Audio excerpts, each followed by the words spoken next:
I'm back. I'm back.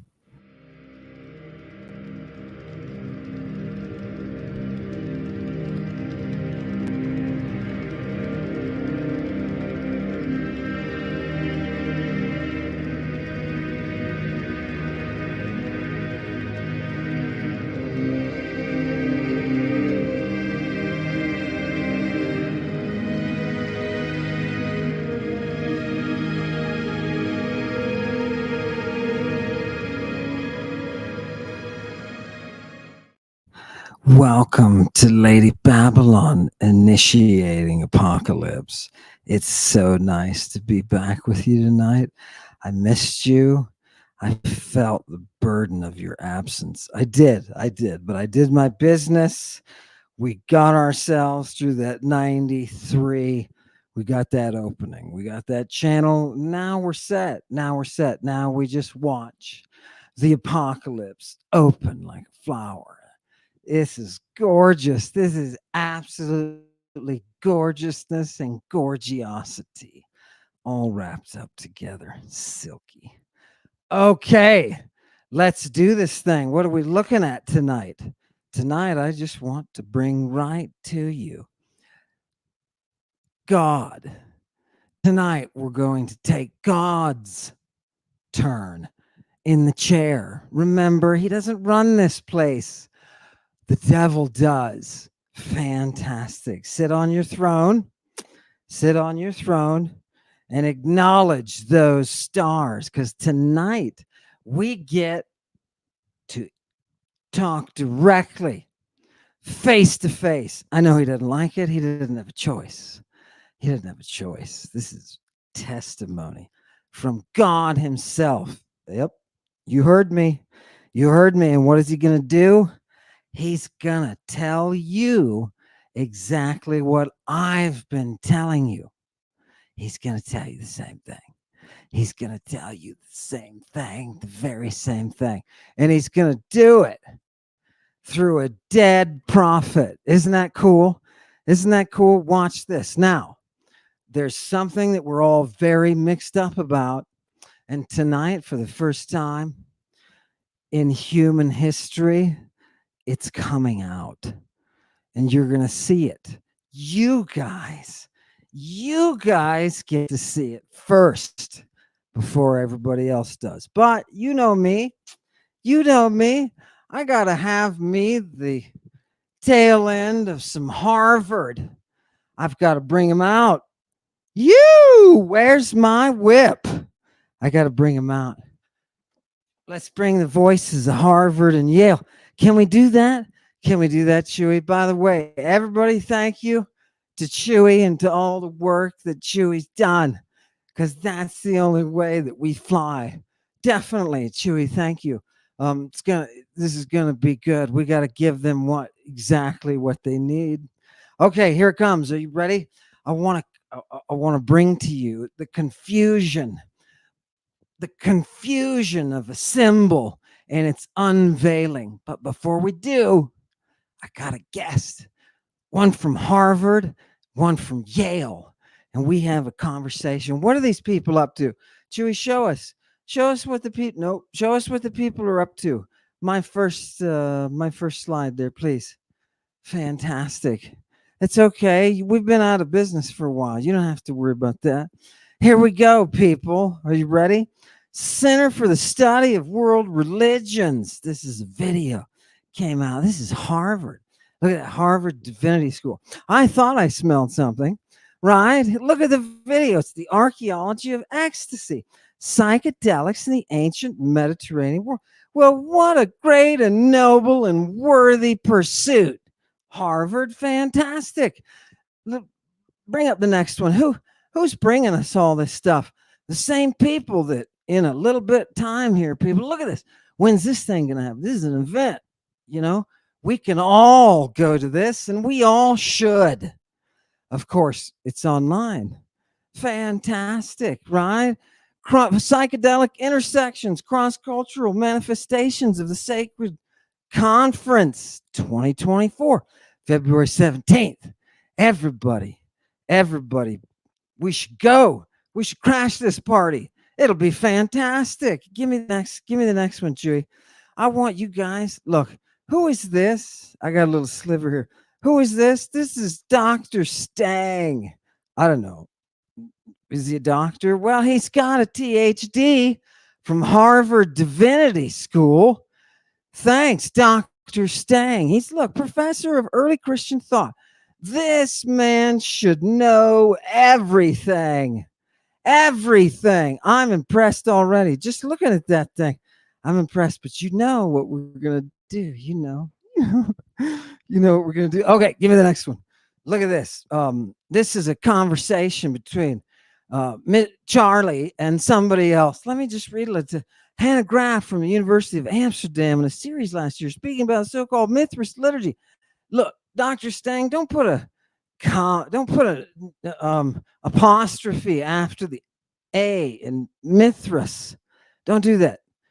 Which was a text so named by the German scholar, blah, blah, blah. Good, good, good. I like it so far, right? And so a fascinating text that again has been pushed to the margins and miscategorized. Good for you guys. Keep going. So that's one. But the Q&A function is actually exploding with people who are telling me that there's ample textual evidence that apparently none of us are reading. None of us are reading. Take it down for 1 second, Chewy. Yeah, yeah, right. That is when the voice goes out, right? That is when the guards are asleep at the gates, right? You've got to wake them up. Let's see, back to that same one. What does he say at the bottom here? So we have Galen cited Amon Hillman saying we need to read Galen. Yes, yes, you do. Others are saying, of course, many of the stories in the Odyssey, that's long been thought.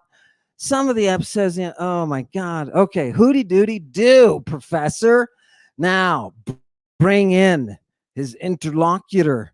Bring her in. Who is she? Who is she? Tell us. I think she's at Yale. I think she is. Karen Pollinger Foster. Sorry, Dr. Foster, if you don't work at Yale, let's give you a position there. Divinity, I give it to you. I grant it. Sorry. And that is to say that a good half dozen chapters in the book are by people, authors, who are presenting textual evidence exactly from the Akkadian, Sumerian, Egyptian, and Hittite sources. Yeah. Are you kidding me? Are you kidding me? Do you know what the Epic of Gilgamesh is? It's what every Greek knows a third grader can write. Right? Because languages are not equal. And the little lie, kiddies, that we all know that they're telling you is that this language is equal to that. And we're in a universe where everything is created equal. That's not how language works. Who could we bring? Who could we bring? We could bring Jehovah. Let's ask Jehovah. Shall we ask Jehovah? I'm in a place. I'm in a place to ask Jehovah. Karen didn't want to consult Ammon. Karen didn't want to. They think that they're going to have a meeting about use of substances that they know nothing about from the text that we have thousands of. Seriously? For some Hittite scribbly dibbly do. What? Did they have a list? Did they have a list of drugs? Oh my goodness. Yes. Harvard, Yale, wake up. Wake up. You don't even know this language. Your divinity degrees are trash. They're trash. They're trash. I told somebody just that today, and I like the guy. I like the guy, but I got to be honest with you.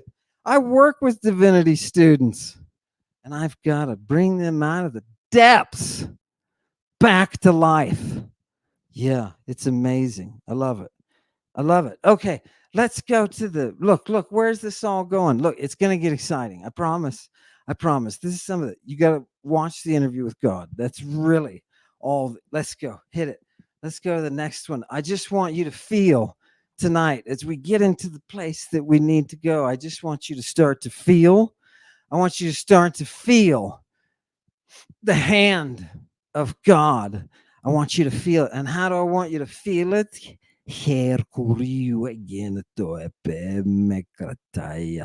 What is that krataya doing on there? It's the hand of God that is coming upon me in a way that forces me into pure courage.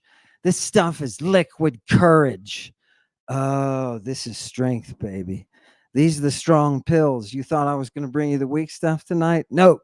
I've got Ezekiel tied up. I've got a gag in his mouth. I've got the 3rd century guy who wrote the Septuagint. I've got him tied up too. Right? We're going to correct his grammar a little bit. But first, I want to ask God. I want to ask God, how's the Hebrew? How's the Hebrew, God? Tell me. If languages are all created equal, why are you always bad-mouthing yours? Oh, let's go. Next. Let's go. Oh, God, what's after that?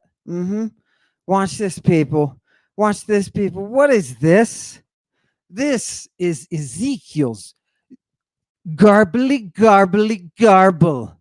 Here, let's read it. Diotiu proslaon bathu helon kai borugloson su exapostele prostonoikon tu Israel. Oh, what does it say? Let me translate it. I'm not sending you to, this is God speaking, right? What is that? God, say something, God. God, say something. Yeah, say something. God, speak. These are his words. Take it down. These are his words. His words. It's your theos people out there, all you fundamentalists, all you orthodox, you people. He's speaking. Have some respect. What does he say, Chewy? Put it up there. He says, look, Ezekiel, I'm not sending you to anybody with a sophisticated language, right? I'm not sending you to anybody whose language is evolved. It has depth. It has density. I'm not sending you those people. I'm sending you to Israel. Wait. What? Now, look, God, I have been working with this congregation. You can take it down. I have been working with this congregation for a long time. We talked about, the size of the Hebrew language. It's this, 8,000. Maybe. The size of the Greek. Yeah, big. We don't know the total because it's so big. Oh, wow. Hundreds of thousands. Hundreds of thousands. I'm going to show you tonight. God, tell me your people. Tell me about their language and its sophistication. Please, would you tell me? Give me the next one, Chewy. Here's a translation just for those of you who just want to listen to the King James, just for those of you. For thou art not sent to a people of a strange speech, of a hard language, but to the house of Israel. Right? That's a terrible translation. Terrible, absolutely terrible translation. Confuses the issue and doesn't explain to you that he's saying Hebrew is incapable of carrying the mystery. Wow. Interesting. Let's see what happens. Let's go to the next one, please. Go to the next one. Boom. Look, people, here's the long passage. I'm just going to read it to you quickly. Right? He says, get up. Who are we talking about? The Son of Man. Son of Man. Who? This is in the mystery, people. Listen up. the Son of Man, get off your backside and go to the house of Israel and say these words to them. Why? Because I'm not sending you to people who use big words, right? I'm sending you to Israel. I'm sending you to the people of Israel. Look at verse 6. Ude proslaus polus allophonus. I'm not sending you to a people who are allophonus. Look at those two words, people, allophonus and alloglossus. Do you see that? Allo, you see the allo, you see the allo, and you see then two different roots, guys who are taking the Greek. Phone, right, for your sound, and gloss for your tongue or speech or language. Huh, that's interesting. That's interesting. I'm not sending to these people of other languages or other dialectical tendencies.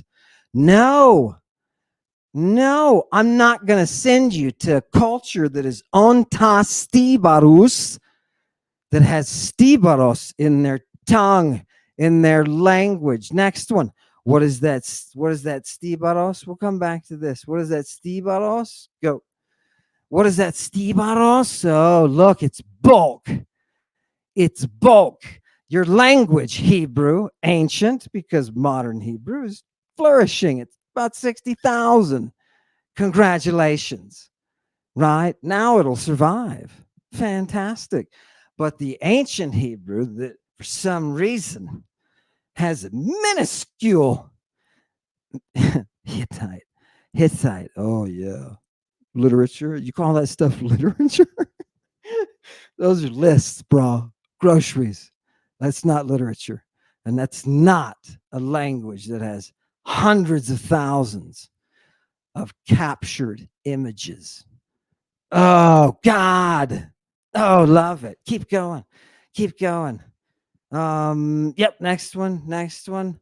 Now, I want you to look at the Hebrew, and I just want you to notice that those two words that we just looked at in Greek, the allophonos, right? And the alloglossos, that, what is that? In the Hebrew, that is represented by four different words. Four different words to generate two in Greek. And those two Greek words are technical terms, whereas the Hebrew are not, because when you've got 8,000, you don't have room for technical. Yeah, it's the way it is. Okay, science people, we love it. We love it. You love it. I'm going to jump on the audience here in just a minute because I want to interact more. I want to amen. I want to hail Satan. I want that kind of thing. But I want you to see this now. Now, go to the next slide, and I'm going to show you a video here in just a second. This is the people who he's not sending to, the people of substantial speech, right? Okay, so don't worry, Ezekiel. You're not going to have to talk your way through anything, right? Don't worry. Just chill out for a minute. Go to the next one, right? These people, yeah. Try that one. I just want you to see that the word for tongue is very specifically and used by grammarians, right? In a specific way. And you can talk about different dialects. So these are types of speech that ultimately are different groups of languages.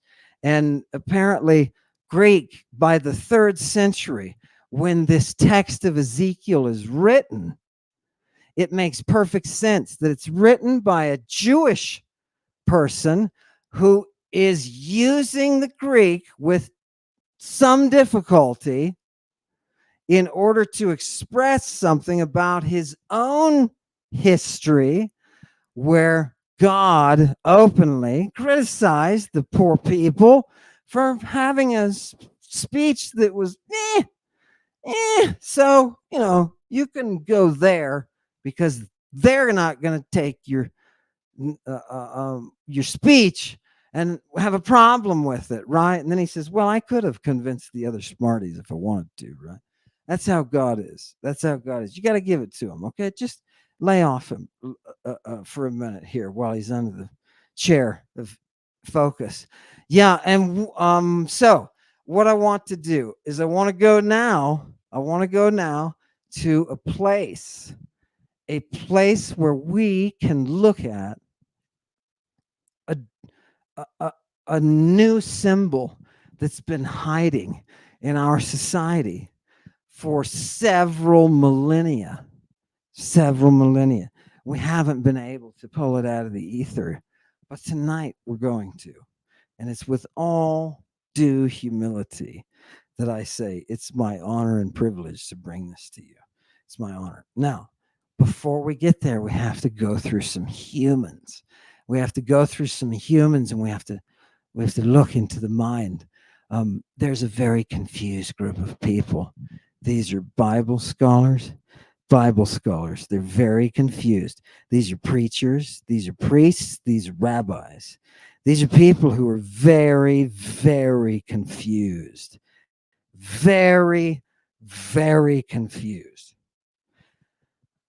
about what came out of the prophet's mouth. Wheels. Wheels within wheels. Can we have the wheels, please, Chewy? When you get a stand, people, let's just take a look at this little, short little kind of documentary of the confusion. Hit it, The Chewy. wheels did not turn about as the creatures went. Their rims were high and awesome, and all four rims were full of eyes all around. When the living creatures moved, the wheels beside them moved, and when the living creatures rose from the ground, the wheels also rose.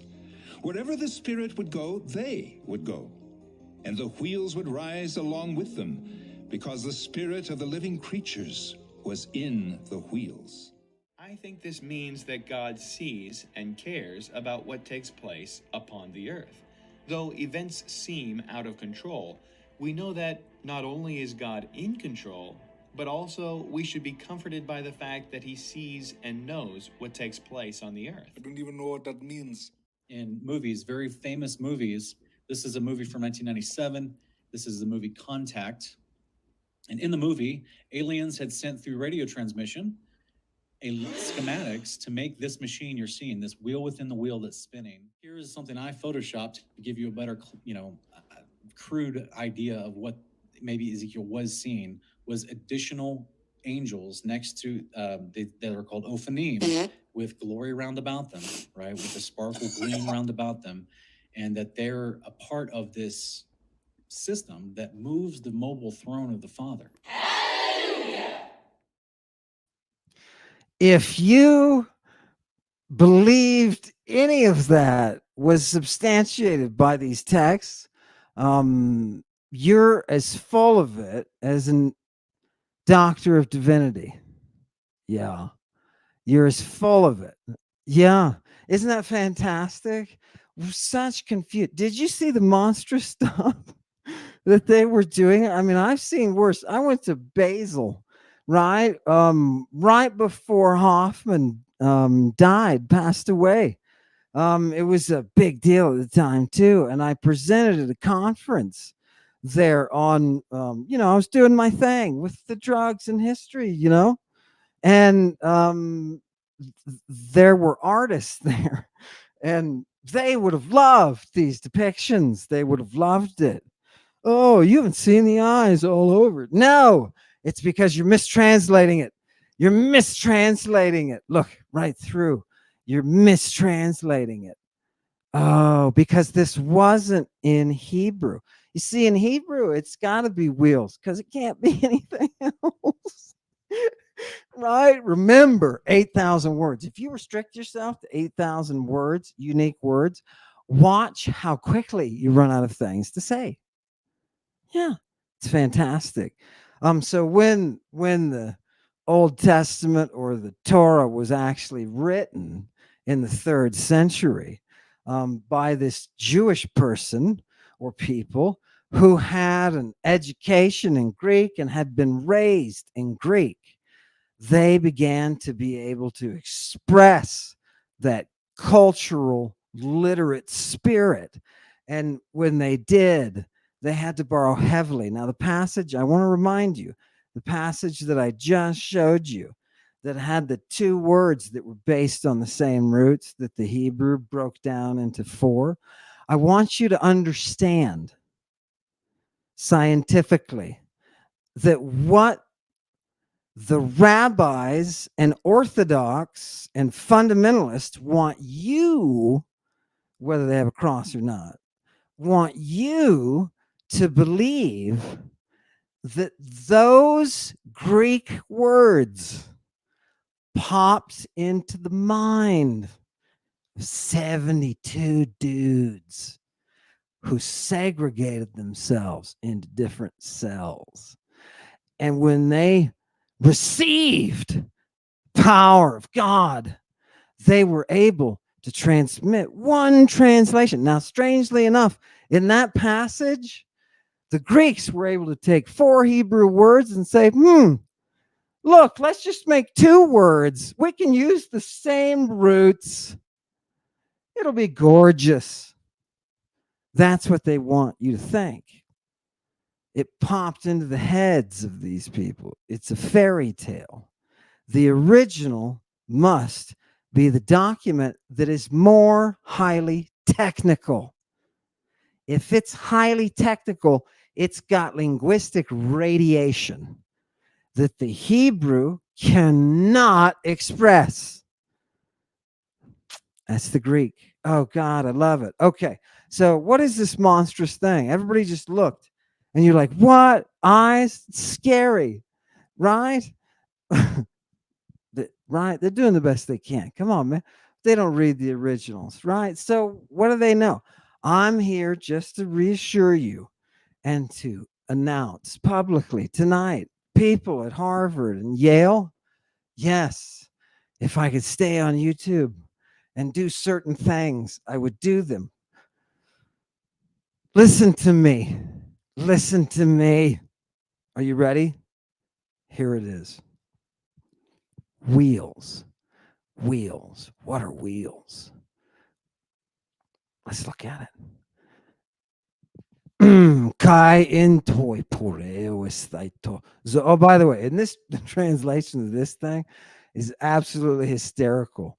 It's hysterical to read because you can't make it's nonsensical. What the Hebrew did in the Masoretic text to this passage is hilarious, right? It's hilarious. You cannot make this stuff up. So, what is it actually saying? It's saying the trochoi, these trochoi. What is a trochos, please? Can we go to, what is a trochos? It's the big definition. Look, this is the word. Just go here. Just go here. This is the word that I want you focusing on. Are you ready? Just one Greek word. This is what they're calling the wheels, right? And of course, it has to be through the Hebrew. It's got to be a friggin' wagon cart wheel, right? No, watch the sophisticated language, the more technical language. Watch how it dealt with it. Where's our definition then? Is it, no, yep, here, take down the, yeah, there we go. No, the one before it, the one before it. That's the one we need first. Look at this, people. Look at this. For a trochos, what are some of the definitions of trochos? Right? They are those turning things. Yeah, they are. They are. What else are they? They're cakes. They're cakes. They're little round cakes that we use in sacrifice, right? Little round cakes. And when I say sacrifice, you probably don't understand what I mean, but I don't care. You can eat them, you can burn them. Oh, God, I can smell it in the air. Can you smell it? I had to fumigate the place before so Jehovah could show up. Let's do this. Let's do this. Get me to the next, that one now. What else are there? They're drugs, they're medicines, but I wanted you to see that the diminutive is used all the time. It's a standard for these medicines, right? Because they're small, little wheels. They are small, round pebbles. And what do these medicines do? How do you make them? I'm going to show you. He describes what the makeup of these medicines are. And in the process of describing it, due to translation, you think it's two giant what with eyes and the what? Who? Right? Okay. No, people, right? This is reality. The fantasy world is over. Satan told me no more. It's too much fantasy. We need more reality. We need more reality. Please bring us some reality. Are you ready? I'm going to show. For those of you who can't appreciate the magnitude of what I'm telling you, Christians have labored, Jews have labored, not the ones I knew in Israel. They didn't give a rat's backside about the Bible. Right. They were more interested in democracy. So, okay, that's cool. Right. But the religious side that they always talked about derogatorily, I mean, it was terrible. But they always talked about because they were dragging their country. Oh, well, it doesn't matter. That's a different discussion. That's a different discussion. Israel. Israel. Let's get back to Ezekiel, shall we? Shall we get back to Ezekiel? Let's go. Bring it up. The next one. Yeah, we're somewhere in that there. Yeah, not too many people's. No, no, strange speech. Let's keep going. Let's keep going. Look at this, people. Why are we doing all this? Because inside of these pills, right, the trohiskos is a pill that you make. What do these pills do? They contain the pneumazoes. The pneumazoes. If you don't know what this is, it's because you've never been there.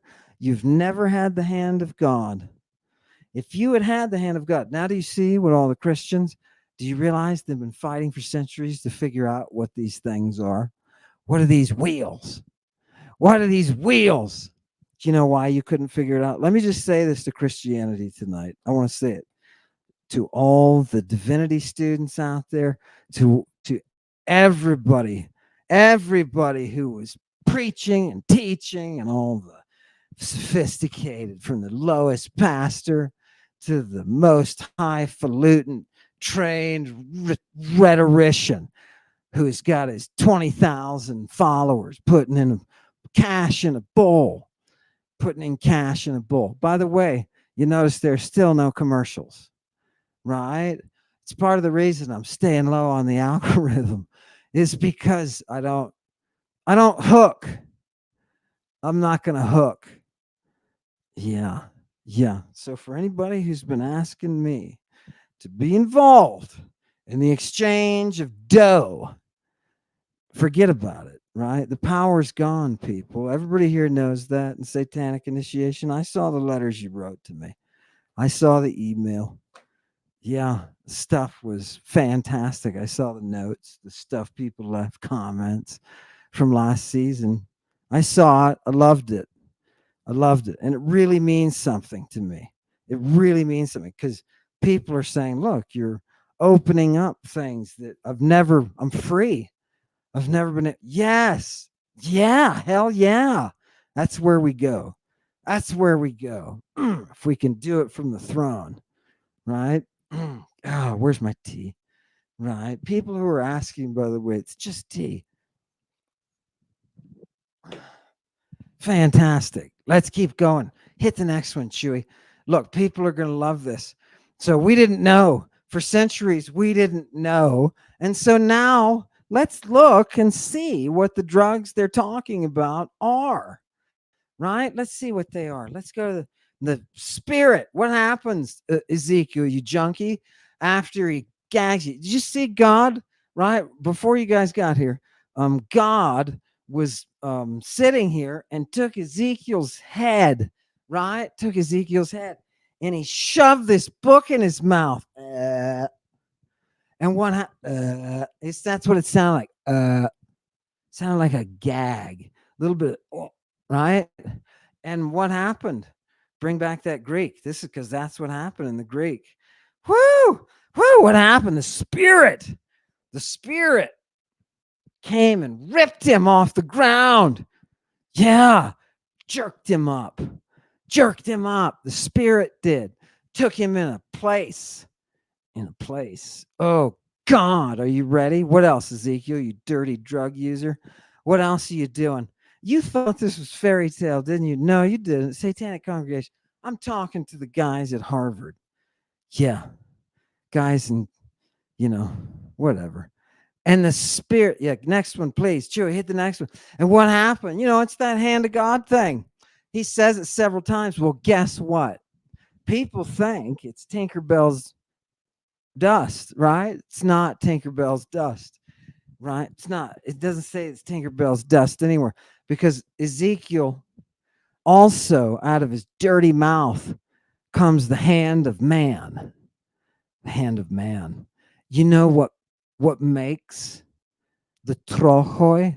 You know what makes the drugs? The hand of man.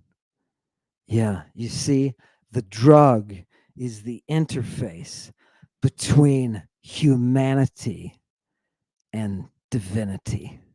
Humanity and divinity. And we see that in this 3rd century text, Greek text. Oh, God. Isn't that gorgeous? You didn't think it was there, right? Right off the front. This is the front of Ezekiel, by the way. It's in the 3rd chapter when God starts insulting him, being like, "Yo, God, your your language blows," right? That's a direct quote by God. Your language blows. Yeah, it's very simple, right? They're not designing these drugs there. You got to give them a break. It's just a cultural thing. The Romans, they're in huts, man. Romulus and Remus. You want to think about Romulus and Remus? I know we got a lot of fans out there. I'm a child of Venus, just like Julius Caesar. But Romulus and Remus were living in huts, bro. They were living in huts. Yeah, they had, until they had to get somebody. They had to import somebody. By the way, their mother, she was the priestess, the Lupa. Isn't that fantastic? She was the oracle. Do you see who was making things work? Do you see who was ruling? Do you see where the power really was in antiquity? Oh God, I love that. That makes me so excited. I love that. Okay, stop. We need to do these people a service. Will you? Come on, get it together. Do your thing. Go. Where else are we going? Why are we doing all this, Ezekiel? Because Adon Horaces Theu. What is the Horaces? What is that? That's the visions, baby. That is where we get the visions. We need those wheels for vision. Yeah. I told you. This that I am describing to you now is the interface between us and divinity. It's the interface. Wow. He said they're going to like it, right? Harvard's knocking at the door, but you guys can't do the text. What's your problem? What's your problem, Harvard? Oh my God. I'm going to say it. And I know he won't get mad at me. So I'll say it because he won't get mad at me. And I really, really like the guy. I really do. I have so much respect. I have no more respect for any scholar on the planet than I do Carl Ruck, right? Everybody knows that. I call him Lucuma, right? It's the Etruscan word for priest, poet. Yeah. Isn't that great? Isn't that great? Anywho, Carl Ruck, I'll never forget. I was in Boston and he had invited me for, there was a paper in the department at Boston University that I gave, and it was a smashing success. People loved it. And then, he took me to Harvard, said, yonder, look, Amin, there, yonder, Harvard. And I looked at Harvard and I looked back at Carl Ruck and I said, why do you look so sad? And Carl Ruck looked at me, and I'll never forget. He looked at me right in the eyes, and he's so tall. He was looking down on me, right? He's like It's like a giant, right? Seriously, big.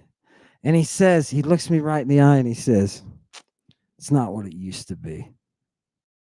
And he had such sadness and sorrow in him. I thought, yeah, yeah, congratulations, Harvard. Congratulations. Amazing. And you think, why would the devil be so mad? Why would the devil be so mad at an institution? Right? Because those institutions were the reflection of the ancient museum. That was civilization. You see what's happened to it? They're sitting around debating. Oh, we don't need to look at those sources. There's a ton of it, but we don't need to look at it because we've got some scribbling. It's much more important. Right? Libraries, people. Libraries. Libraries. Let's go look up Satiriasis together, shall we? Let's go. Next one. Chewy, hit it. We've got to get these people on their way. Gnostic informant is waiting patiently. Wait, Gnostic, wait for me. He's got a presentation and everything. So I'm not going to rush, but I have a couple more to do, not too many.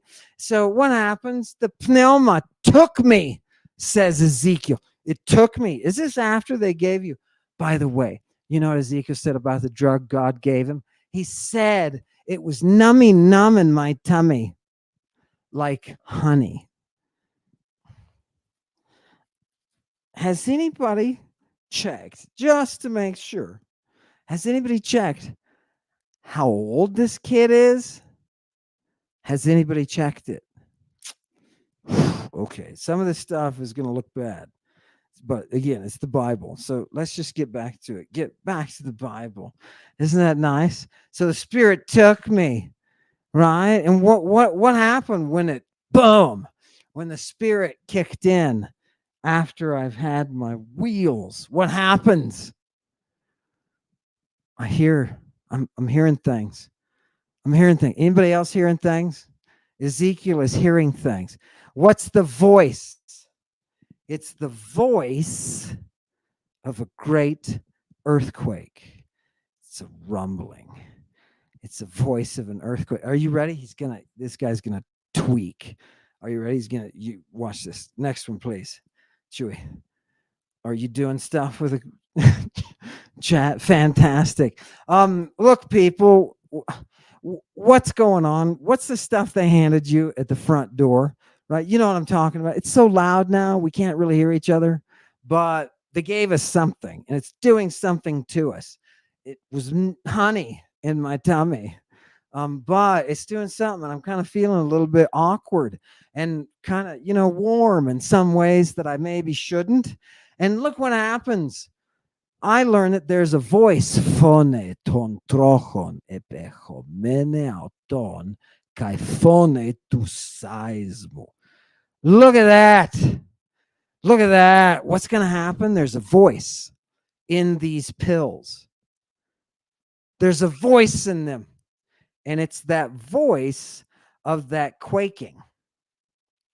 It's the voice of that quaking. It's a sound of quaking. Boom. It shakes me to my core. Are you guys getting ready to get Bacchic? Let's go to the next. Let's go to the next one. Here we go. It's a little bit psychedelic. Boom. Hothronos autu flox puros. You know what Thronos is. You guys are on the inside, and you know that Thronos is VO or Vox Orphica. You know it's VO for drug, polythronon, right? A compound, mini throne. So what is the throne? Who is sitting on that thing? It's the chief. It's the chief, not here. Here it's Lucifer, right? And the third, right? You get it? Third time. We're in it. The oracle has switched. So who sits on it now? Well, look at that throne. What is it?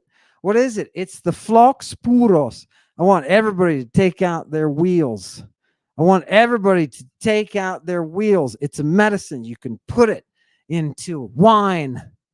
You can dissolve it. You can put it into your body. If you just want to shove the pill, you can shove the pill like Ezekiel, right? There's different ways to administer these drugs, right? These trojoi and what they're doing to people. How do you think they're getting the vision? You know where prophecy comes from? I'm going to tell you this. Harvard, Yale will not tell you this. And if you look at their panel of speakers, you're going to laugh. Harvard and Yale won't find it. If they looked hard enough, they would find that these are the substances that are driving the prophecy. They're connecting the language itself. When you enter into that mental place through the drug, you enter into the vision. It's the only way that we're all going to get it. Do you think these people sat around and creatively made this stuff up? Seriously? Yeah.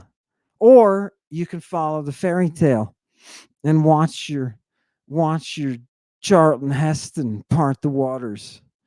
Yeah, you can. But you've been misreading the text, and I love to do it. Every Christian out there, I can feel you. I can feel you right now. I can feel you. I've got my arms around you. Every Christian out there, I can feel you. This is the reality. This is the reality.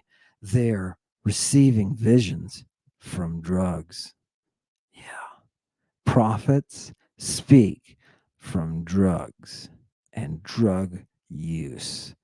So I got news for Harvard. It's not just that they've got this in the ancillary, in the air, flying through the air in antiquity. It's not that. It's not that. It's that it's central. You don't have the mysteries without this. You don't have it. What do you think they're doing in those tents? Fantastic. Go to the next one. Go to the next one. I want to finish up here. Look, and what happens? This thing functions on the basis of your horme. If you read this in King James, you're going to laugh your bottom off, right? You're going to laugh. But what happens? You know, these drugs function. They use it like go around. They can't translate at a competent level, so they drag it down. It's garbage. It's absolute garbage. And because it had to be filtered through that Masoretic Hebrew, it lost everything. So, you know what we have, though? We have it sitting right here. What does it say, right? This drug functions within the movement or the impulse, right, of that spirit. Yeah. It combines with that pneuma. Do you feel it on that inhalation? Do you feel it? That is the pneuma that is kicking you into the vision. Yeah. Now it was rough. None of this stuff is ever easy, right? And I was like, oh, it was like falling down, and hitting the ground, right? Rolling around, get up, right? Jesus is all like, oh my goodness. His face is all covered with cloudy, gross stuff, right? What's the stuff on his? Look, you can take it and you can like do like that with gross, man. It's just gross. It's on your face, bro. If I were the cop that arrested him with that naked kid, I would be like, dude, I'm not wiping his face, right? You're gonna clean out my car. Right? Shout out to those Roman cops, right? All right. So that felt good for some reason. I don't know why. Guilty pleasure. Let's go to the next one. What happens? Look, people. Oh my God. The form of these drugs. What did they have? They were liquid courage, baby. They were pill courage. These are courage pills. And what do they have? They have this reflection in each of their four basic parts, right? This is a compound drug made of 4 different drugs. Now take this down. I'm going to describe to the people exactly what's going on. It's the first time this has ever been exposed. I want you to think about it. This is how they make the drugs. You make them as stones. They call them lethoi, pebbles, right? Pebbles, because you're going to be putting this into your rectum, right? So you don't want a boulder, right? So they're going to say, I know, Chewy, no, right? Right. Sometimes they tie you up, so does it matter? I don't know. But you take this is how they're preparing the medicine. So you make the compound and then you harden the compound into a ball. And then you take that ball, which is perfectly round and has no back. And that's why it's very funny when it talks about the eyes. Okay, they're totally misrepresenting the text. All the Christians, every English translation of it sucks because they went from the Masoretic Hebrew text from the 11th century, well, 10th century, 11th century, somewhere in there, right? It was developed over time. So yeah, we're obscured. We can't see what's actually going on. So you take this little pill and then you recode it. You make more drugs and you put another coating on it.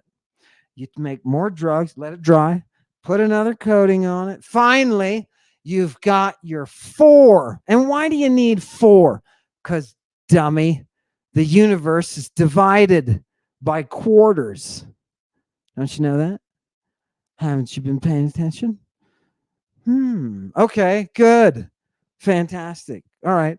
So now we've got our trochiskos or our trochoi in the plural. We've got our trochoi here, just like Galen. They're going to have seals on them. They're going to have some kind of stamp. That's what they did with these. You go when you purchase them. It's got to have a stamp so that you know this is provided by this doctor or that doctor. You got to know who's responsible for it. When Galen goes to North Africa to purchase, it's like 12,000, I forget how many tablets he buys, but he buys these. And of course, they have to have the seal, the Limnian seal on them, right? To show that they're up to standard. It's like stamping it so that you can know. Well, that's in this too, but the problem is we don't understand it because we're working with a bastardized text.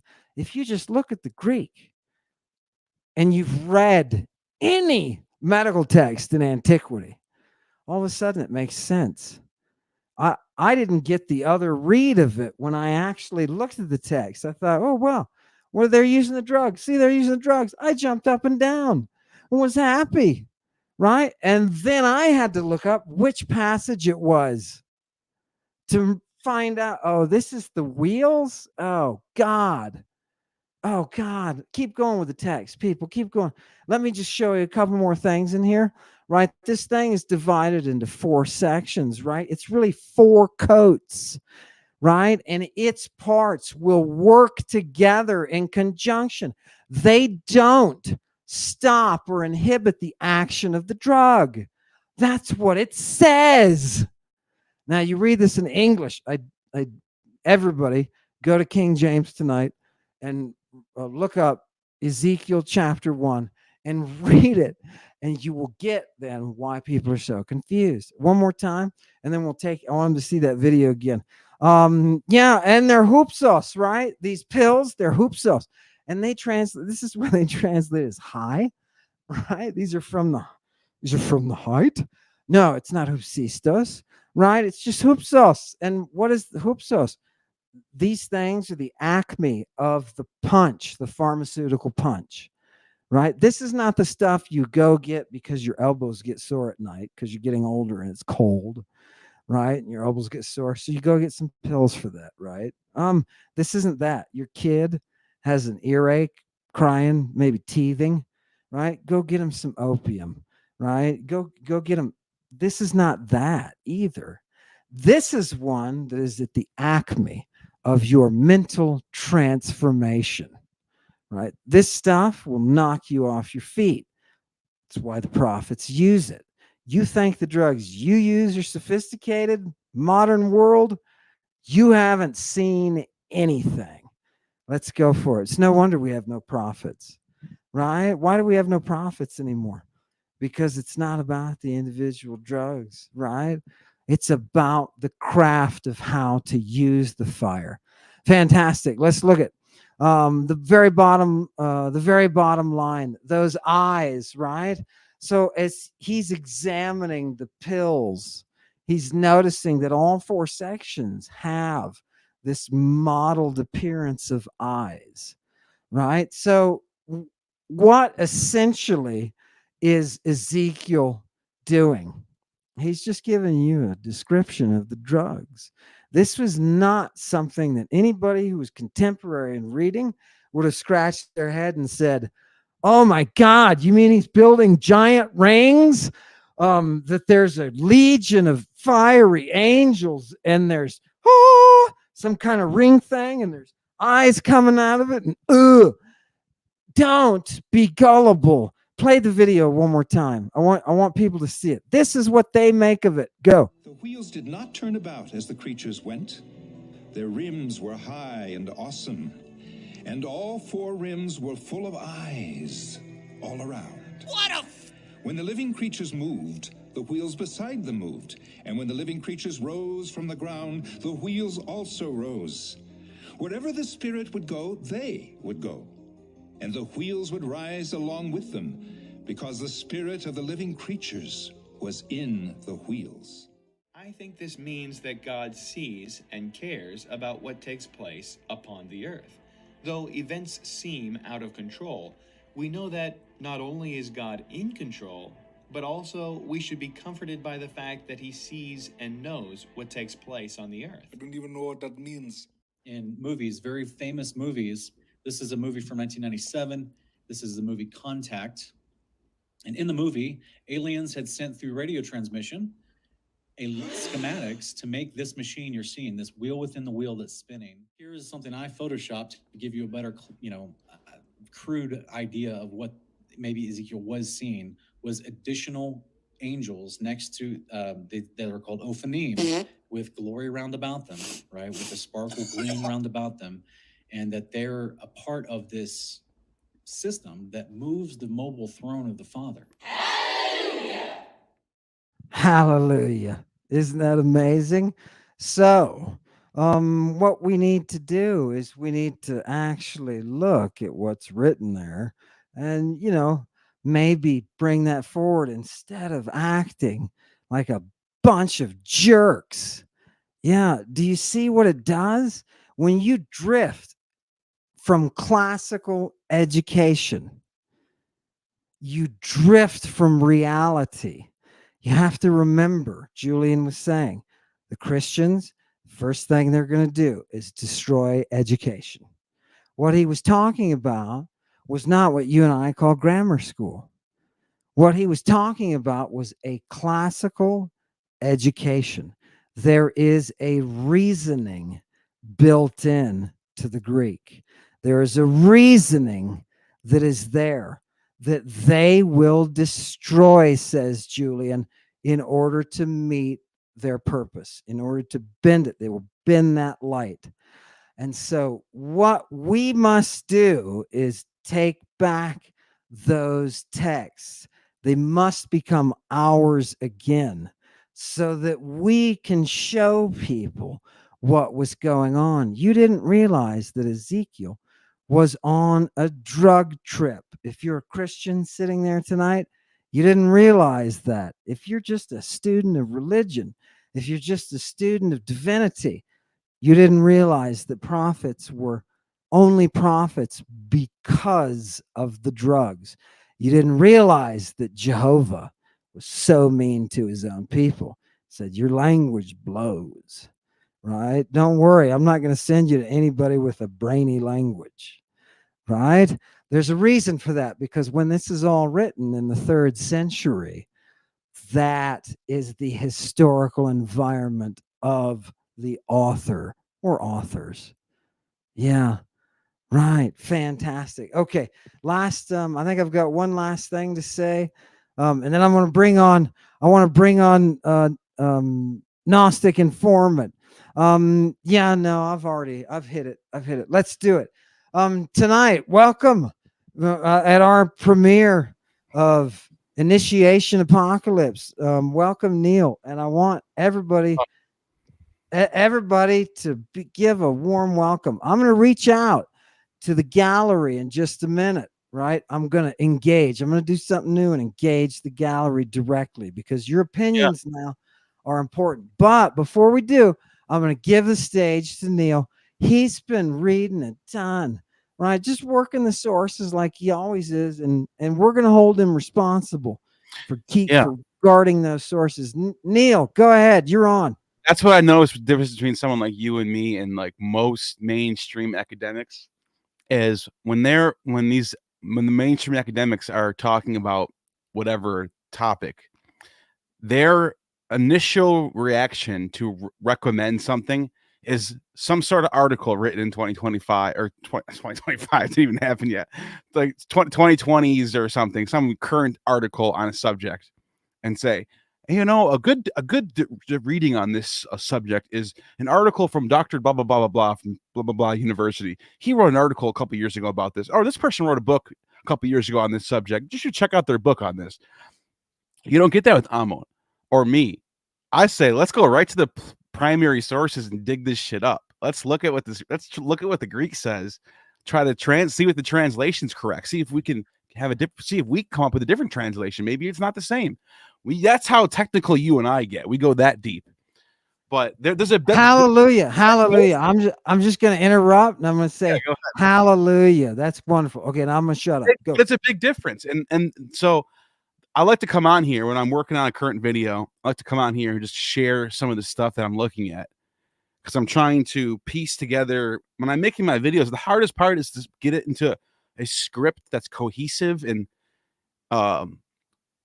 some sort of like a storyline going on, rather than me just throwing a bunch of shit out the wall and see. Because that's how my older videos kind of came out. And now I'm starting to get better at like putting it together in a more narrative way. It's really hard to do. Some of the stuff I'm looking at, currently working on comparing Jesus to Bacchus, because recently Dan McClellan had a video he came out with talking about how somebody like tagged him on TikTok or something, asking him what he thought about the Dionysian mysteries and how the Eucharist could possibly have borrowed influences from it. And he just shuts it down and says, no, that's madness. That's just people squinting hard enough and seeing the two eventually start to look the same when you squint hard enough. And I just thought, wow, that is like, I can't believe he hasn't even like heard of like Ruck on this subject or Dennis McDonald on this subject, or there's a lot of scholarship on this that I guess this is outside of the SBL world though. So I want to make a video going through some of the sources, showing the and it's not even about Jesus copying Bacchus. It's about Jesus competing with Bacchus, trying to be better than Bacchus, because Bacchus was all there was. Bacchus was the greatest god of the ancient world. I demonstrated that in my one video a couple months ago. Dionysus is so widespread, there is no god in comparison to Dionysus. So if Jesus wants to be the son of God, you have to go through Bacchus to get there. So what I want to start off with, I'm going to go through some slides that I got. And I just want to go through some. Now, I'm not going to get into all the details of like the sources of what I'm going to show in my video, but I want to go into the deeper stuff, because this is what we get at doing this channel. I want to go to some deep stuff, and I want to hear from people what they think about this, because I don't even know about this stuff yet. I want to hear your thoughts, Amon, and everyone else. So let's start with the first slide that I got. All right, now this is called the Parabiago plate. And the reason why I'm starting off with this is because the iconography, it's dated to like the 4th century. It was found in Milan, which is Upper Italy. And so if I zoom in, you guys see the zoom in? Yeah? Okay, cool. So here's what I want to look at. Here you go. You got Attis and Cybele, or Cybele. Well, I like to call her Cybele because that's the Greek. But Attis and Cybele are sitting on the chariot drawn by the lions. And you have the Cortes that are dancing around them, right? All right, we know what that is. Up here, though, here's where the Luciferian imagery comes in. You literally have Sol or Apollo, Sol Invictus, Apollo, Helios. By the 4th century, those three are merged into one sun god. So Helios, Apollo, Sol. It's the same name for the sun god, but by the time you get to the 4th century, it's this invincible sun character, right? So Diana is the moon goddess, but Diana is also the Artemis. But in between them, you can see Lucifer, Phosphorus, which literally is light bringer, Lucifer, and then Vesper. So there's a Luciferian symbolism. The light bringers. Diana Luciferia is one of the titles in Latin for Diana. And look at this. Look at her. Look at his wheel and her wheel. There's the 8-pointed star right there. That 8-pointed star of Venus. So the imagery is just beautiful. And then I want to come down to here. Ion. So a lot of people, there's people who think this is Dionysus, but most people think this is an Ion. But here's what I want to say about this. They're both right. Because you can see the thrice staff with the pine cone on top, and he's holding it. He's got the official garb that Dionysus technically wears all the time, with the same way he wears it. And he's inside the zodiac, like Ion, being held up by what I think is Mithras coming out of the rock. I'll show you that in a second. But here's what's so interesting about this is you have the serpent on the rod, the Asclepian rod. It's a symbol of rebirth, resurrection. And you can see how in John's gospel they compare Jesus on the rod to the snake on the rod, right? So I'm gonna circle back to this, but I just want to get through this whole entire thing real quick. Down here you have Gaia, or Terra Mater in Latin, Mother Earth, and then you have these 4 seasons. I don't know what to think about this, because the scholars are saying that this is like 4 Irates, but I don't see any. Irates have wings. There's our winged little cupids. I don't see any wings on these. What I see these little caricatures of the Son of God. I see, holding the grapes, the Bacchic symbol, the Hermes symbol, of holding the Good Shepherd symbol, all that stuff. But I think the 4 seasons are definitely there too. Now here's where it gets crazy, because this sort of iconography, it becomes commonplace during this time period. If we go to this one right here, this is Mithras slaying the bull, obviously. But if you look up top, there we go. We have the same Diana and Apollo, the light givers with Lucifer, Eosphorus, Vesper, and in between, and then there's the torchbearers. Now, this is where I want to get deep. Right where he's slitting the animal, right where he's cutting the animal, you can barely see it here, but I'm going to show you. I'm going to go to my slides in a second. Right here, there's an S. This is in Latin. S. There's an E right here, a B, and then there's an E, and then S-I-O. And then, so what I want to do is I want to show you something on if you can go to my slides. There you go. So Franz Kuhlmann, a long time ago, was able to, he is the one that actually decoded this. He was like the main Mithraic scholar of his time. And he still is, in my opinion.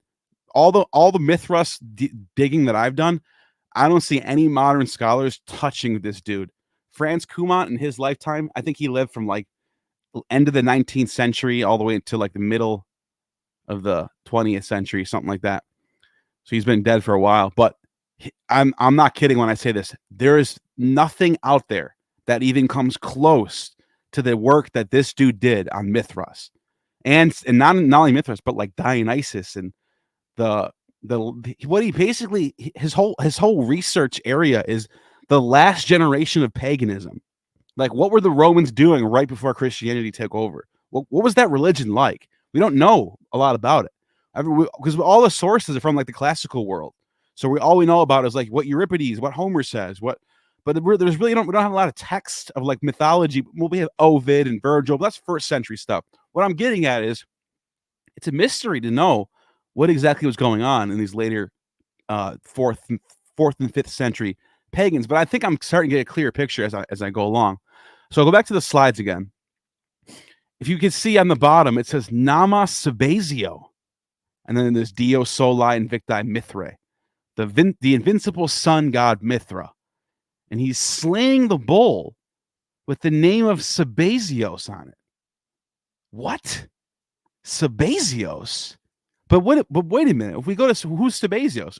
If we go to, I don't know, Herodotus or Diodorus of Sicily or even Cicero, any of those sources, they all will say Sabazius is the Asian Dionysus.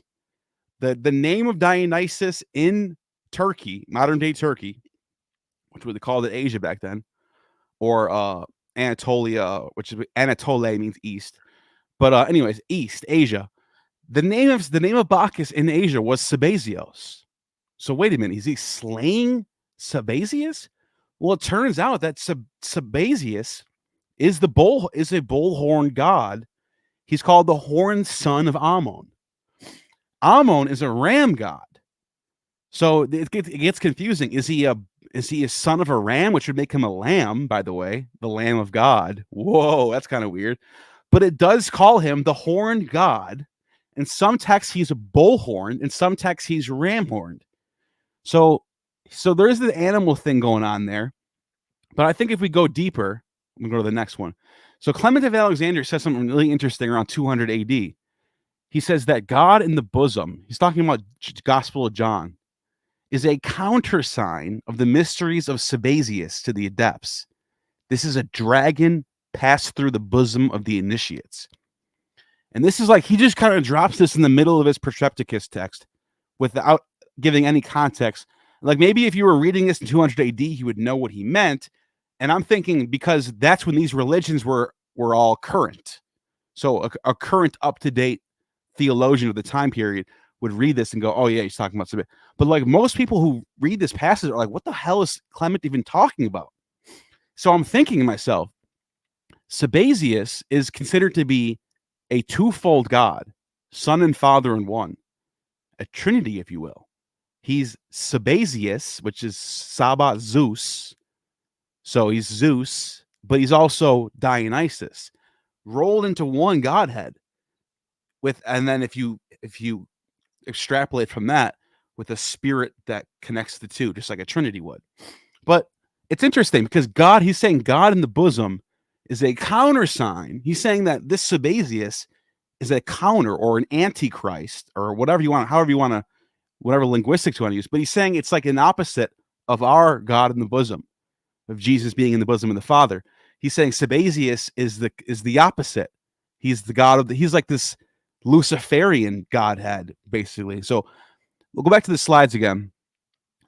Now, that to me, that's interesting. I'm still parsing that out. I'm still digging through that.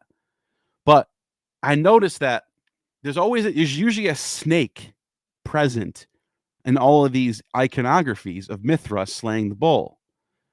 You see the snake there too. So I wonder if that has something to do with the dragon passing through the initiates. I mean, there's so much imagery and symbolism going on that it's such a rabbit hole to dig into all this stuff. But here's what I wanted to show. This is not new either. This isn't a new thing. This is Hercules taming the bull in like 500. This is a coin from like 500 BC. And then you have the Victory or Nike slaying the bull. Like this was a common symbol for victory or the Son of God conquering the elements, because Hercules is the original Son of God. We're talking, when we talk about the origins of Hercules, who the hell knows when Hercules was first worshipped? Because as soon as sources pop up, there's Hercules. There is no like Hercules shows up in 500. No, as soon as we have text, we have Hercules. So Hercules is probably a Stone Age god for all we know. That's all. I'm just throwing that out there. Who knows how old Hercules is? But Hercules is the original Son of God. He's the original archetype of like the Son of God, the hero, and so the people of Asia Minor actually named their dynasty after him, the Heraclidae. They're sons of Heracles. And so let's see. Now what I want to do now is I want to go back to something real quick. Actually, go back to my slides. Okay, here we go. This is crazy. This is so wild. This is from Scythia. This is a image of probably Zalmoxis slaying the bull. And this is a Scythian. I didn't know what this was at first. But do you know how the Pope has that hat that he wears? This is the same. This is basically the same thing. This is a priest's garment. This was a hat for. This was a helmet that only a high priest was allowed to wear for the Scythian religion, their Dacian Scythian religion. And so they would wear this helmet and they would offer their sacrifices. And that's kind of crazy. Like that, like, look at it. It looks like the Pope's head almost, but I don't know. I'm just saying, like, it's just the shape of it that really got me. But there you have the bull slaying image right there. Bacchus in the form of an edible grape. And there you have the serpent, but next to him, you have like some sort of dog or cat trying to eat him or something. But like the idea of eating my flesh or being the sacrifice for the world. So the idea of Sabazius being slaughtered as the bull by Mithras, and then the idea of the sacrifice being the sacrifice for salvation. This is from 79. All right, so this image right here is from Pompeii, and it can't be older than 79 AD. So we're talking like the idea of Bacchus being the sacrifice to be eaten for salvation. By the way, the Eleusinian mysteries, Karl Ruck does a lot of work in this area of the Eucharist. And there's no doubt about it that the Eucharist was a magical rite. You're taking the gods in. Demeter being the grain, the bread, and Bacchus being the wine, the blood. There was the idea of these two gods entering you when you became sanctified through this rite. There was a baptism involved. There was a Eucharist involved. There was salvation. It was about promising eternal life. That was the whole purpose of the mysteries. So we're starting with that idea has to start. We have to start off with that off the rip. Like we're already talking about salvation. We're already talking about sacrifice. We're talking about like flesh eating. All these elements that are there that are just so obviously in your face. Let's see what the next one is. Okay, so this is from one of the Mithraeums in Italy. And so what I noticed is the Mithraeums were connected to all the old temples of Magna Mater. So what you have this late Roman imperial cult priesthood. And what I'm noticing is, for example, the Eleusinian mysteries got shut down in like 375 AD when Theodosius was emperor. But we know from records that the last Eleusinian Hierophant, which is like the Pope of the Eleusinian mysteries, he's the high priest of the Eleusinian mysteries, was actually also initiated as a level 7 pater, which is level 7 called Saturn, of the Mithraic mysteries. What the hell? So he's in two religions? Well, apparently this religion that Julian was trying to create, Julian the Apostate, was this unified pagan church where all the mystery cults were sort of starting to come together as one to oppose Christianity. And so you had the Eleusinian Hierophant was also a level 7 initiate of the Mithraic mysteries, and all the Mithraeums throughout the whole Roman Empire were connected to the temples of Magna Mater. So you have the Great Mother and the Great Father, Saturn, which Saturnalia is the big holy time of the year. The birthday of the sun, December 25th. All of it sort of comes together, right? If you go back to that image that I had on the slide, this is Silvanus. This is now where the room this was found in. This is dated to the reign of Pius, 160, I think it was 160, which is he reigned with Marcus Aurelius, right before Marcus Aurelius, and this has his name on it and everything. But this was a baptism room. It was the middle room in between the Mithraic initiate hall and the sacrifice hall for Magna Mater, where they took the bulls in to slay the bull. So you're seeing that this religion was multifaceted. It wasn't just about Mithras. It wasn't just about Magna Mater. It wasn't just about Saturn. But there was like a whole there's a whole pantheon of gods, all sort of coexisting in these places, that these priesthoods are sort of like interconnected in a weird way. And it makes me think of, like, you know how the Elohim is the singular word that they use to describe the whole Godhead, right? The Elohim is all the gods, but it also can mean one God. To me, I think that's what Lucifer kind of becomes. Lucifer becomes a singular word to describe one God, but also a face of all these different gods: Sol Invictus, Diana, Bacchus, Apollo, Pan. They all sort of become like singular under this term Lucifer, Lightbringer, because you have the imagery of the torch bearers and the Lightbringer is always present in these iconographies.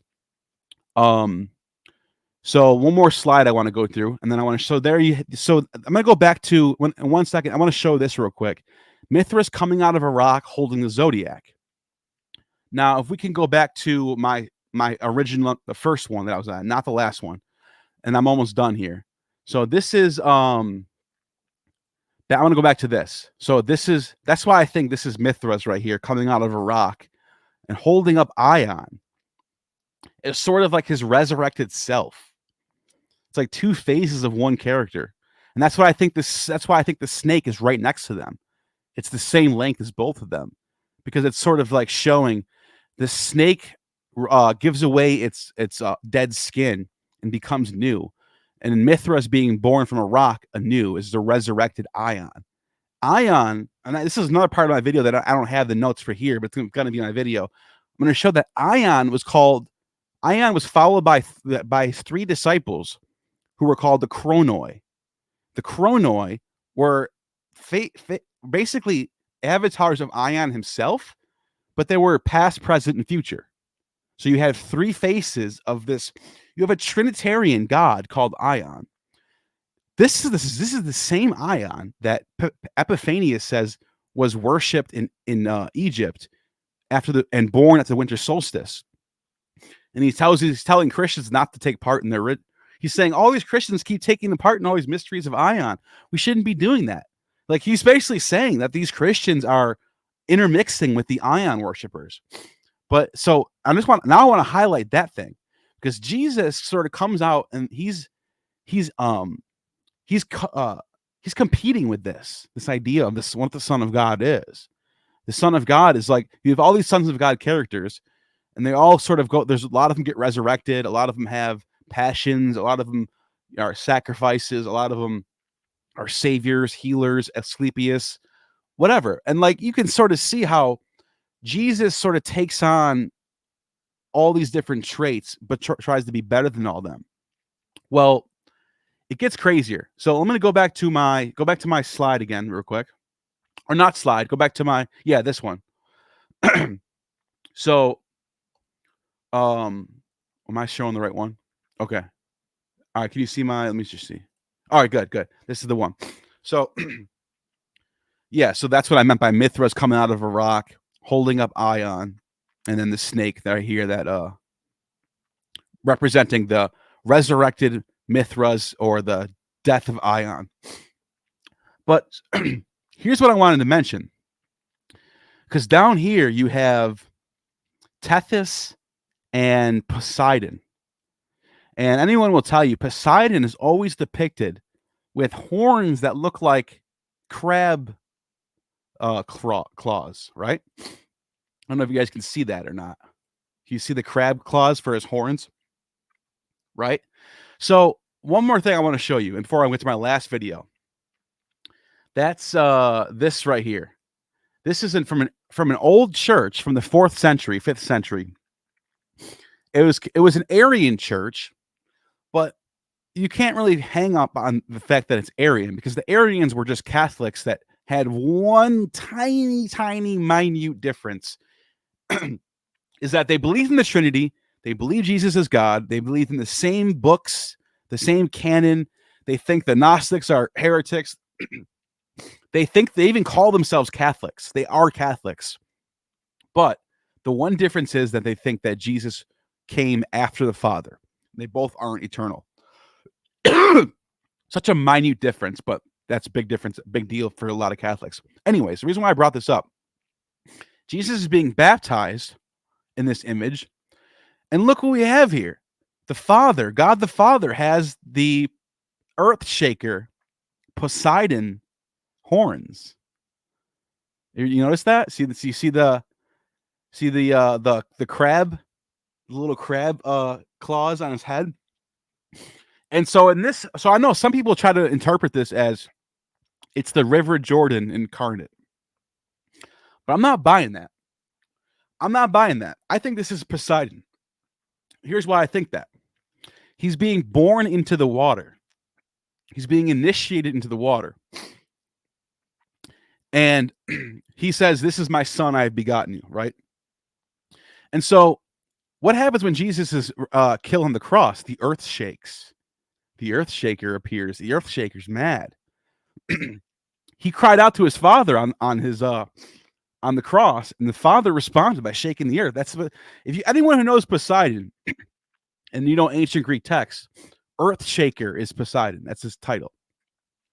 So I think there's something to be said there. I think whoever built this church was trying to artistically express Jesus through the lens of what a pagan would appreciate.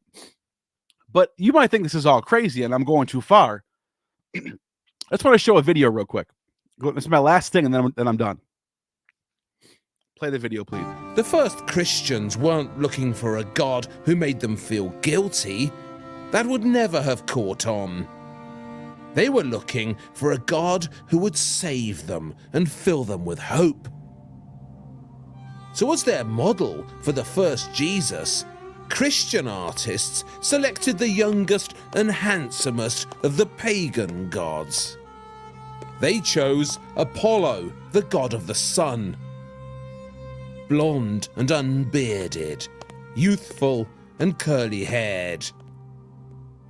Apollo was a god who made you feel good. So the first Jesuses were curly-haired and pretty because they borrowed that look from Apollo. And it went further than that. When this mysterious Christian statue was dug up out of the ground, it was thought to represent a woman, an unknown goddess, a muse. Only later was it realized that this too was an early Jesus.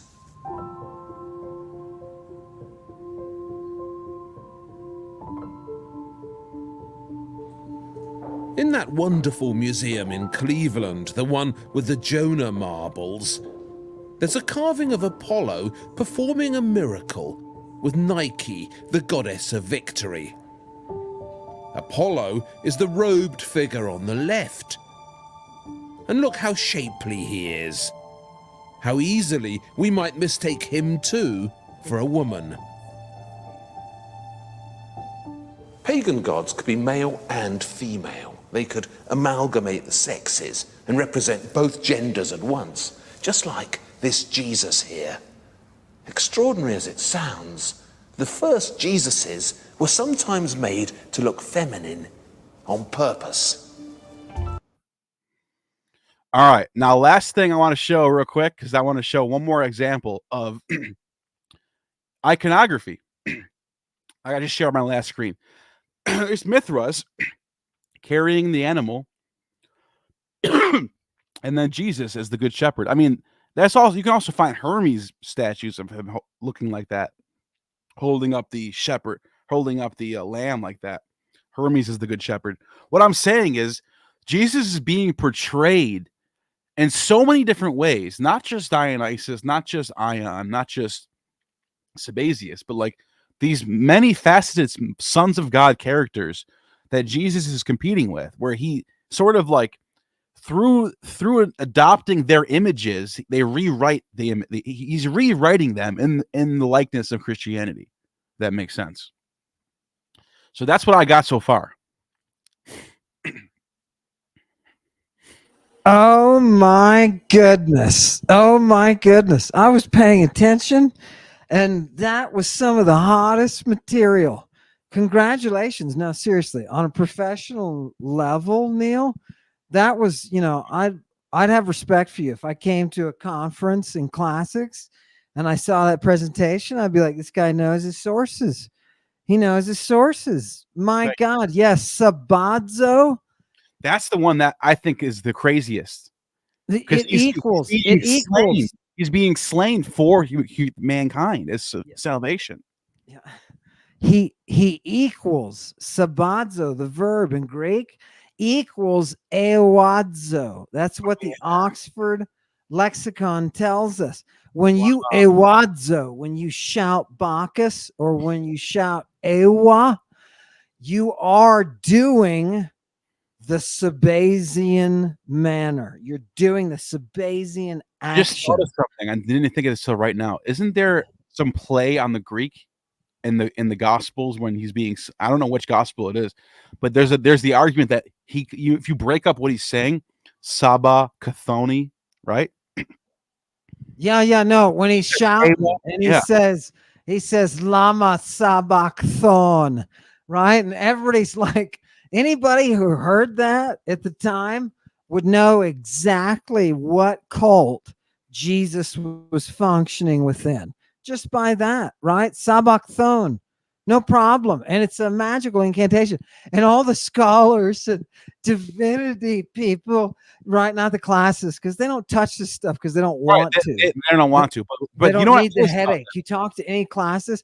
I tried to get Ruck to bring in the naked boy. Ruck, bring in the no. Come on. He's got to keep his job, right? He wants to Right. stay out of that. So I don't have to. I'm fortunate enough that we can go ahead and bring in Jesus's naked boy. But okay, I just want to make one or two comments on everything that you showed. First of all, Go to the chat. tight, brother. That junk was tight as tight gets, right? You cannot walk away from that evidence. You cannot walk away. People, you were going to get just one.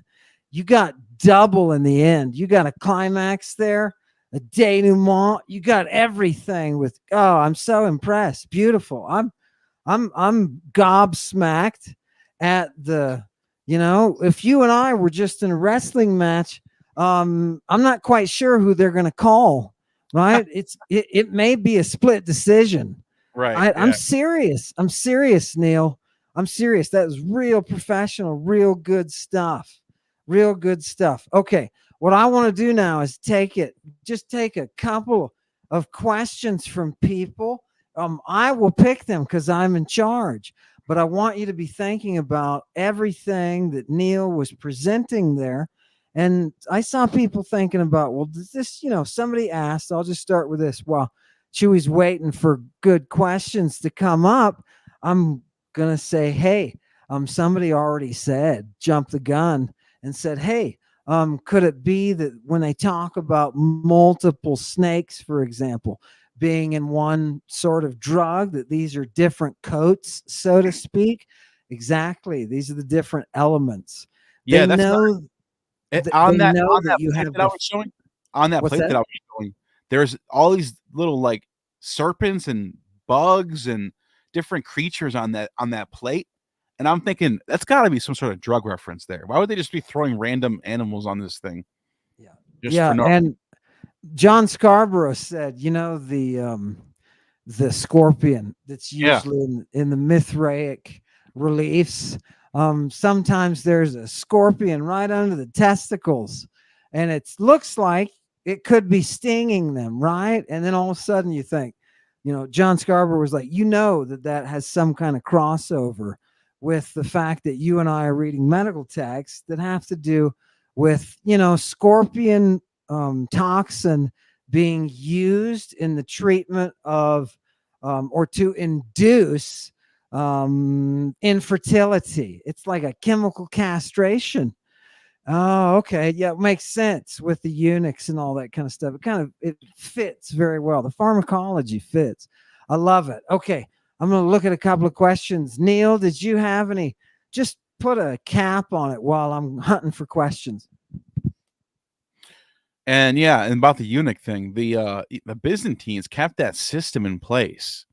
They seem to have kept that system going, the eunuch system. It makes me wonder if they're interpreting the text, those who are eunuchs for the kingdom of heaven, and they're taking that as like a green light, saying, well, we have it in our text where we're allowed to create eunuchs for our kingdom. Because as far back as early as Constantine and going all the way deep into the 10th century, you had a division. I forgot what the name of it was. I was showing you a couple days ago. It was a weird name for it, but the name in Greek literally means like those who sleep beside the emperor. That's what the etymology is. And it's a unit of eunuchs that are chosen I don't know how they choose them, but they're made into eunuchs and they're given over to the emperor, and they live in the emperor's quarters. The emperor, the most powerful man in the world, arguably, depending on what time period we're in, and he's got a whole little band of eunuchs that live there with him. It's interesting. Yeah, nice.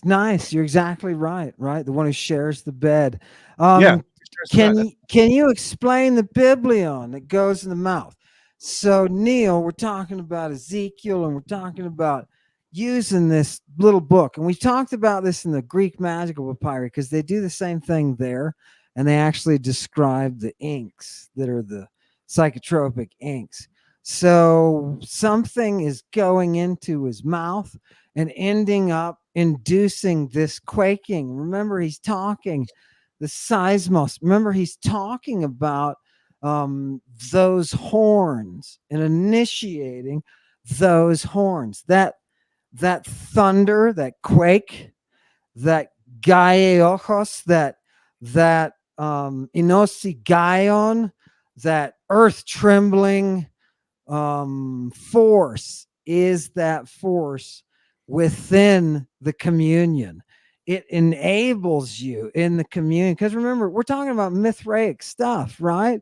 And this is all religious operation / medical operation, an event, right? We're inducing things. You got to remember, this is a time where religion and science were one.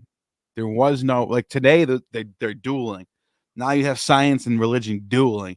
But we're talking about a time of the world where the people who were doing science were the religious leaders. They were the priests.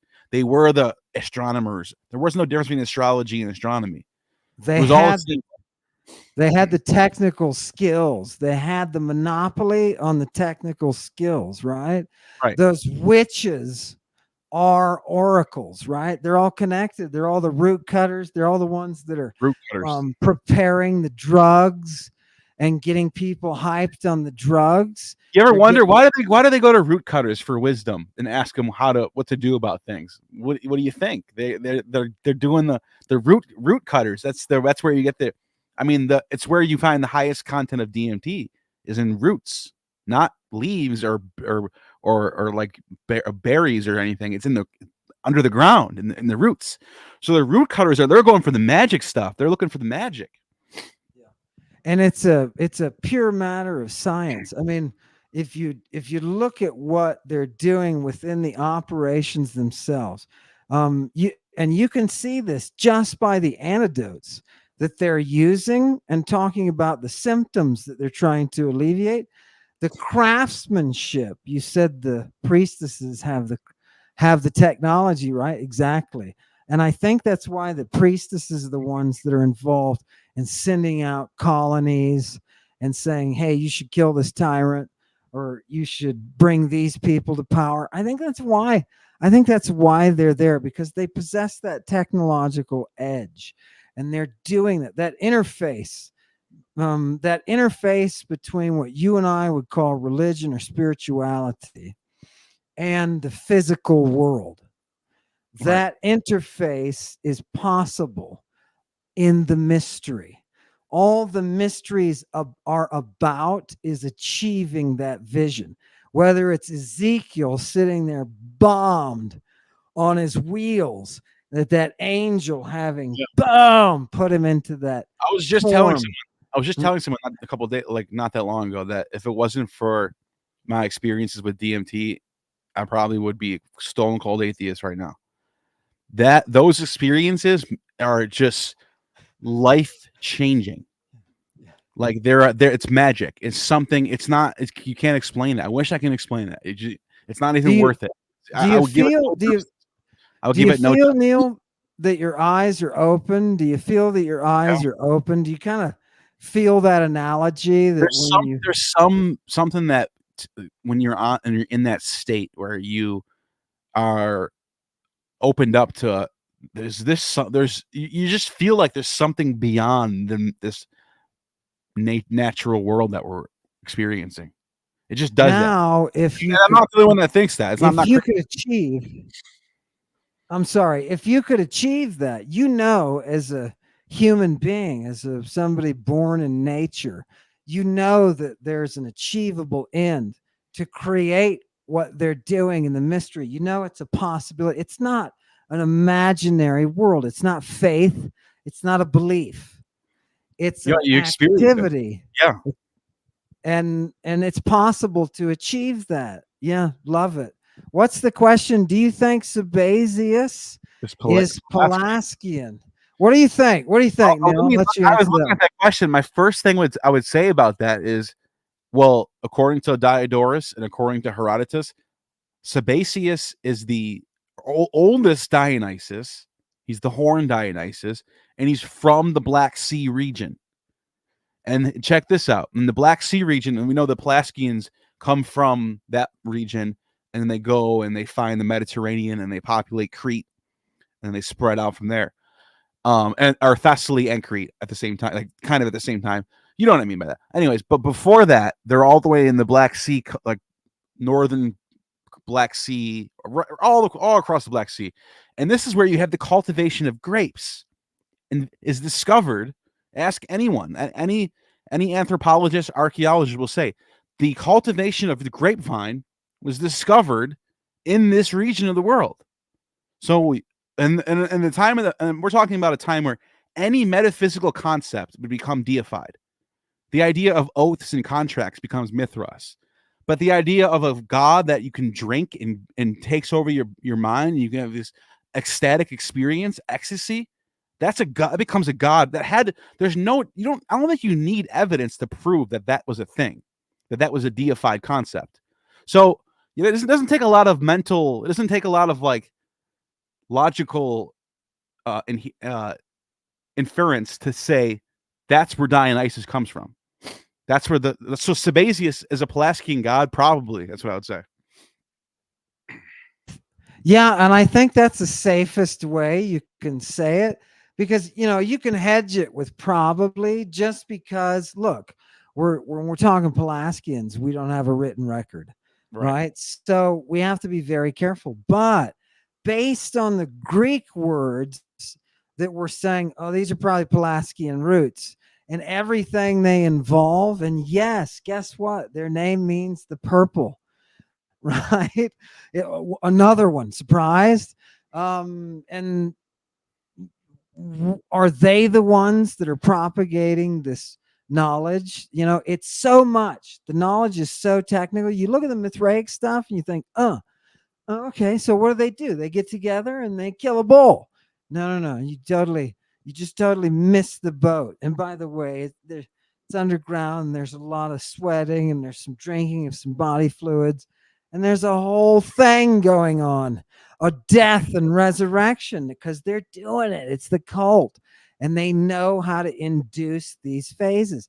If you can come back this way, you're a lot more likely. Imagine, I'm going to send you into combat, but before you go, I'm going to boost you into the nether where you can see all your ancestors, right? And when you come back with their spirit, we'll go, right? This is the good stuff, man. I mean, it doesn't get better than this. I think Neil answered that last question perfectly.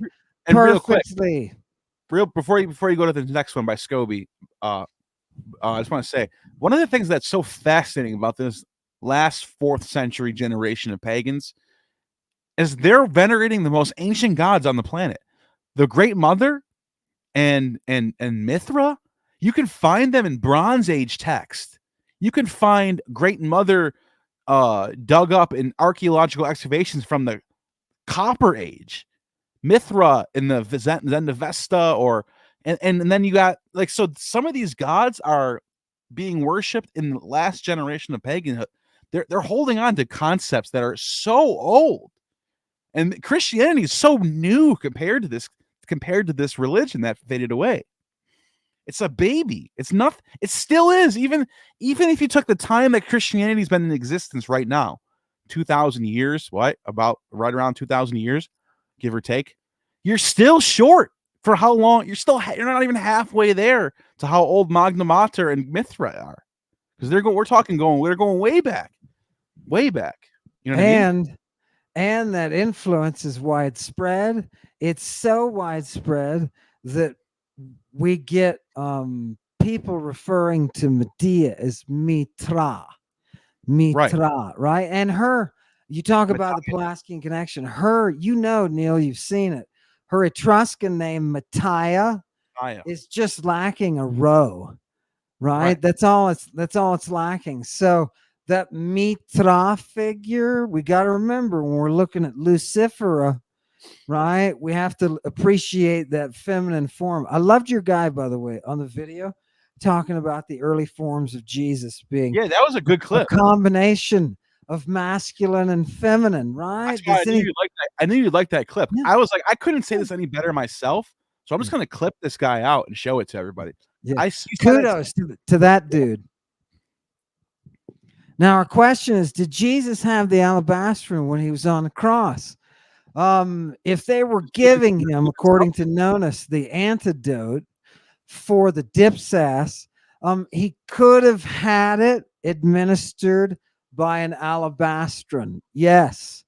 But would it have been obviously there during, look, you're opening up a Pandora's box now, because now I got to say, and I'm going to, because you want to bring it out. When did he get the alabastron inserted into his rectum? At what time? If he's got it there, was it something they were doing? I mean, they realistically, they do have the antidote. They could have administered it rectally, but the antidote was soaked into a sponge. So we know it's a fluid, right? For oral consumption. Technically, if he'd used the dipsas with the purple back in the garden when he was with the boy, presumably because the boys possess the gelene, presumably he would have got his antidote back then. Where's the alabastron come into this? Is he there on the cross with you? I don't know. He's screaming a lot. Maybe it shot out halfway through the crucifixion, and people were like, look, he just birthed a little Dionysus. Fantastic. Love it. What do you think, Neil? Well, he was given something. I mean, depending on which gospel we're talking about, I think it's John, where he's given some sort of sprig, some sort of. They're giving him stuff. So, I mean, whatever the text says, it says. But the fact that he didn't receive anything is just not true. So he was receiving. There some of that stuff could be drug references. Yeah. I mean, what else do you give to a dying person on a cross besides a drug, right? Right. Let's see. Hercules passes into the underworld, overcoming Cerberus with brute strength. Hermes by being androgynous. Then there's the castrated boy option. Are these all different options for sex without insemination? Oh, go ahead. What do you think? I'll let you take that one. That's a good question. There is this. What I noticed about the question is also highlighting is there's this universal idea that all these sons of God have to go through, and there's always something to do with just castration or some sort of something to do with like castration or the loss of that type of thing, like with Addis, for example, or Adonis. There's always something to do with the sex parts that has to do with like, and this is what I think goes back to Bacchus, the plucking of the vine. And there's something to be there's something deep about that that's going on there. That makes sense what I just said? It does. It does. What is Ovid say Orpheus is doing that gets him in trouble? Yeah. Orpheus, the last day before this is the chapter called the death of Orpheus in Ovid's Metamorphosis. By the way, a lot of versions take this part out. So you only certain versions of this text you'll be able to find in English, or you got to go to the Latin. And then it says that Orpheus picked up the Thracian rite, the ancient Thracian. And by the way, we talk about Thracians, the Thracian pirates, the Laestes, right? So Orpheus is taking up this ancient Thracian Laestes rite. And what is the rite that he describes? Of plucking a young boy's manhood before he becomes of age. That's what it says. Yeah. You can't that's a religious rite. He's not just doing it for fun. This is an ancient religious rite. Right. This is, what do you think this is? Epstein's Island or something? Come on, man. This is bigger than that. And it's it's baked into the empire that is that Bacchic empire, which is all those oracles speaking. Love it. Oh God, this is such wonderful stuff. Neil, thank you for coming tonight. I feel like this is a co-creation tonight, and your material was just delicious. I loved it. And on behalf of everybody, Satanic Initiation and now Initiation Apocalypse, I think we owe you a debt, and thank you very much. Did you want to talk about your next? You have what's your next video coming out? I kind of gave you a little bit of taste. I'm working on the overlap of Jesus in these late era. I call it late era because paganism is so ancient.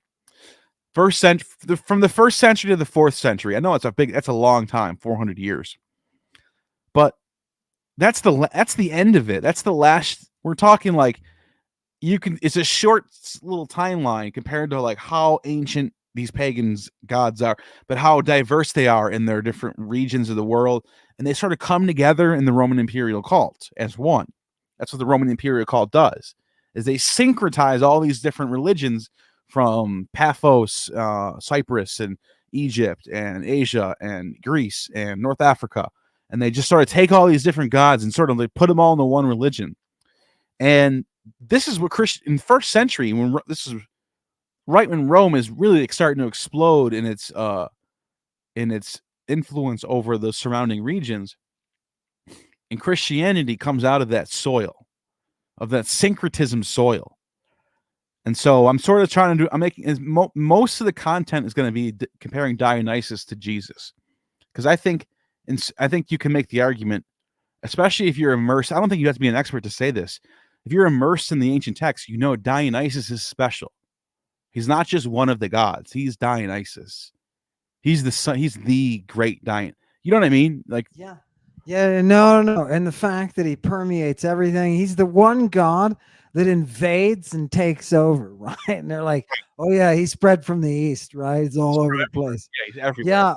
Yeah. Neil, Jesus takes over Dionysus, and I just think anyone who can't see that, and I don't want to sound like I'm being cocky, like I know everything, because I don't know everything. But I honestly I'm like, my personal opinion, if you can't see that, then I just don't think you're immersed in the text that you say you are. Bravo. Well said. And you know what? If you know the text better than the people at Harvard, then who's the expert? Yeah. I'm not going to go that far. Yeah. Hail Satan. Hey, thanks everybody for coming tonight. I really appreciate you allowing me to come back, and we can look for this again as a workshop for the apocalypse. And I'll leave the last word to Gnostic informant. Gnostic, hail Satan. Hail Satan.